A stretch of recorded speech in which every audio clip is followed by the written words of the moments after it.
jagalah hatimu. Wah, ini luar biasa, saudara. Kita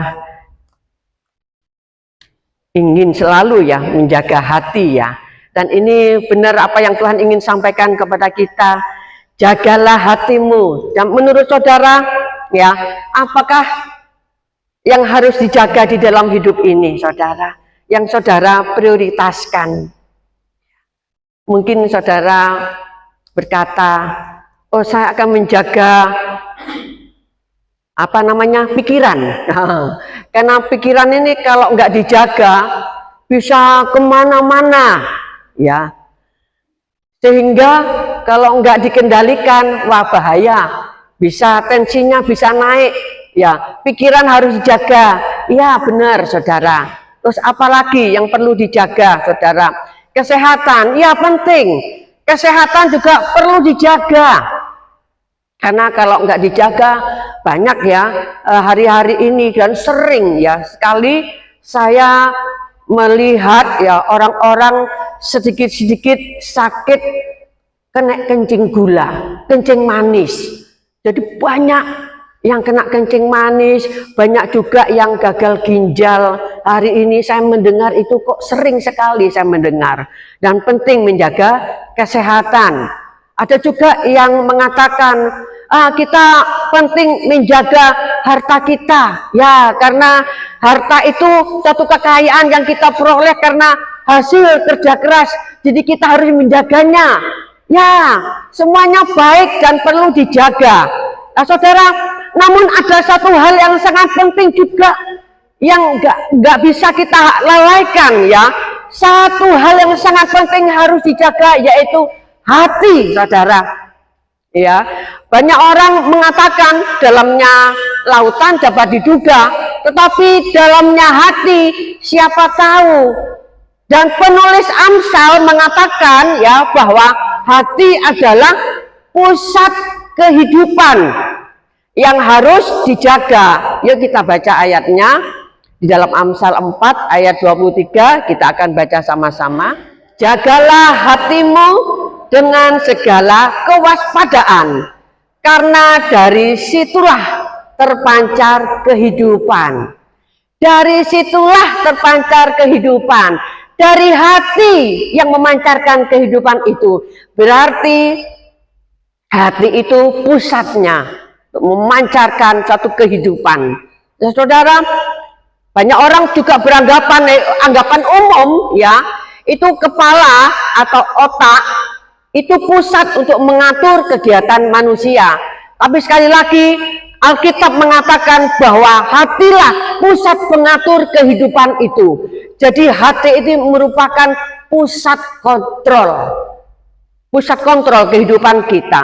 Dan secara alkitabiah hati ini menjadi pusat intelektual ya, karena suatu hal yang sangat penting, jadi menjadi pusat intelektual yang berisi, yang pertama berisi seluruh pikiran.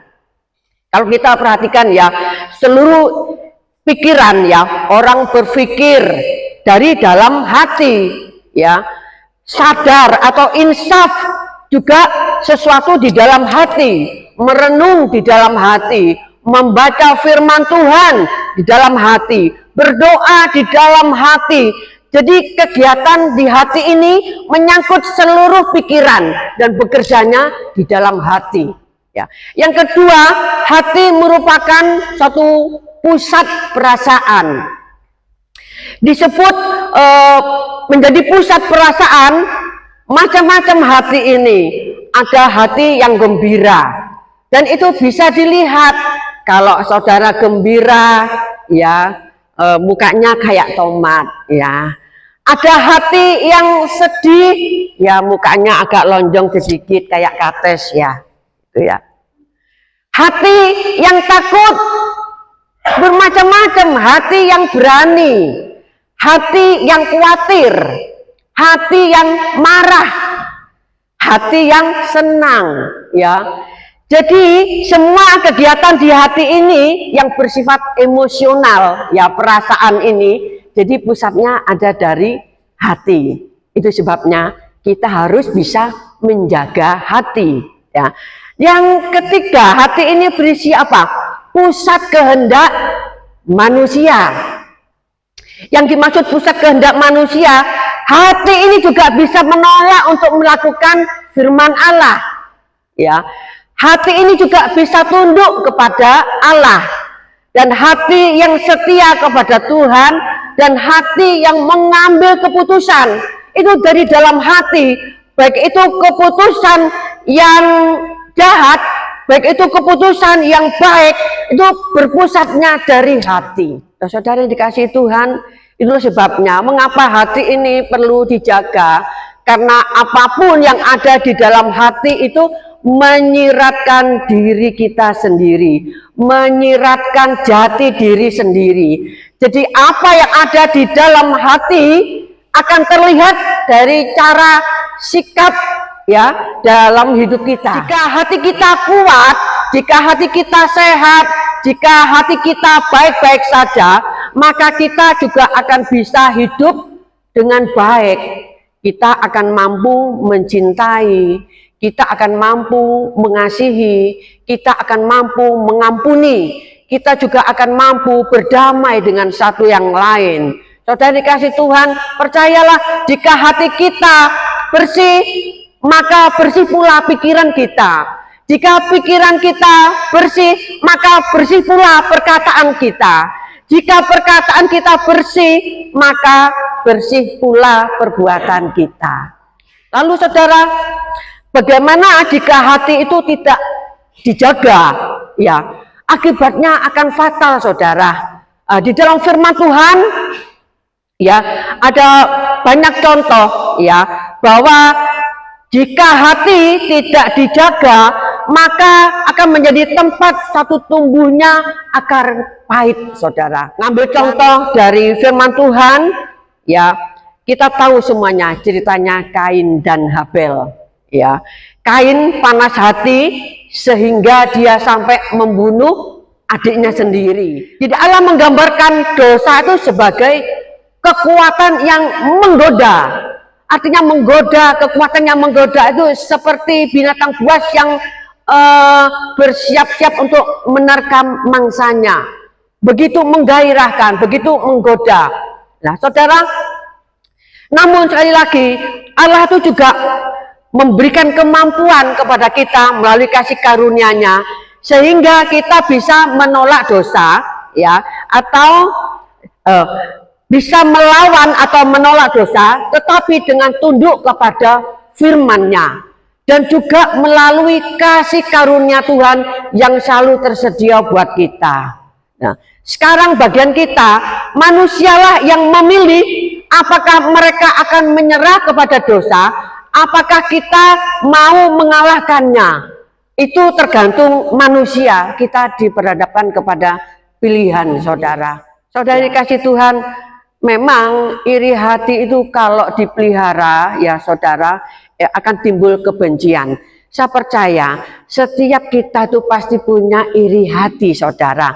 Saya pun juga punya iri hati. Tetapi tergantung kita, apakah kita itu memperbesar iri hati kita, ataukah kita menetralisir, ya, setiap iri hati yang datang kepada kita. Oleh sebab itu, segera kita selesaikan, segera kita matikan iri hati yang ada di dalam hati kita itu. Jadi sehingga dia tidak bertumbuh, iri hati akhirnya menjadi kebencian. Tetapi kalau kita terus pelihara, maka semakin tumbuh besar, dan akibatnya fatal, saudara. Ini semua gambaran dari hati, saudara, yang harus kita jaga. Saya percaya kita terus akan menjaga hati, karena sangat pentingnya hati ini, saudara. Dan iblis sedang berjalan berkeliling mencari mangsa. Iblis selalu mengincar kesempatan setiap orang percaya.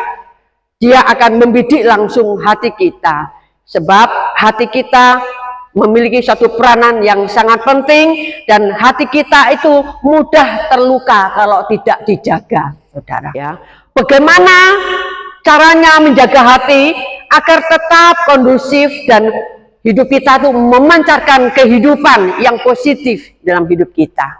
Ya, caranya yang pertama, ya yuk kita membawa hati kita kepada Tuhan melalui doa, karena Tuhanlah yang menguji hati saudara. Dan yang kedua, bagaimana supaya hidup kita memancarkan kehidupan, ya.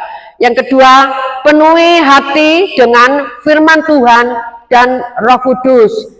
Kita mau belajar kepada firman Tuhan, saudara.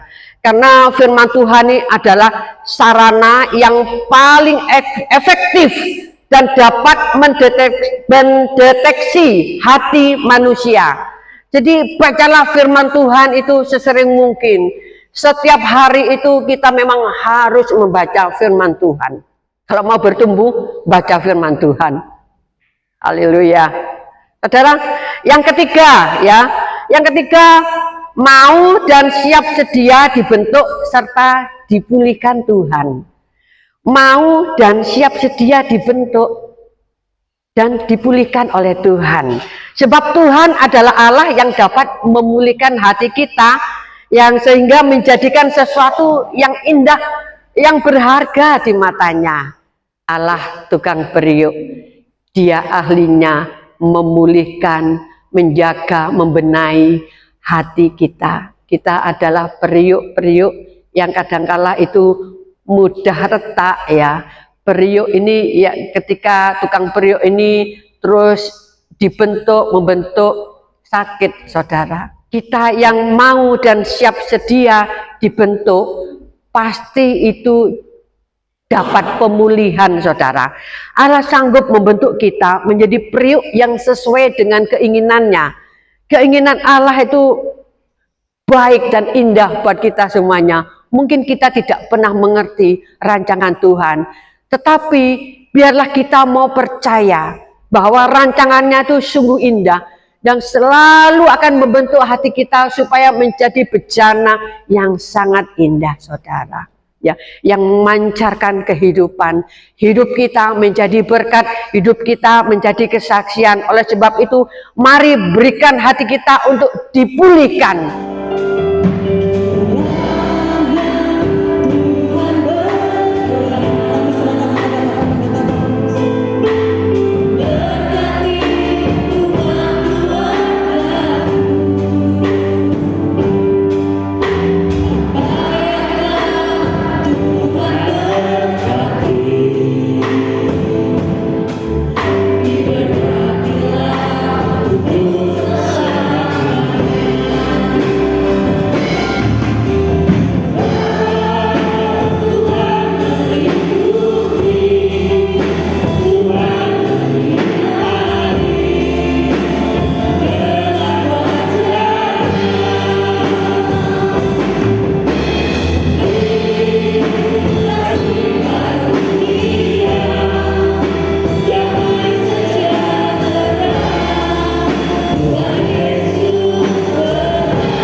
Saudara, pulanglah dengan damai sejahtera Allah yang berlimpah-limpah, dan kekuatan Allah yang berlimpah-limpah akan tetap menopang kehidupan saudara dan saya.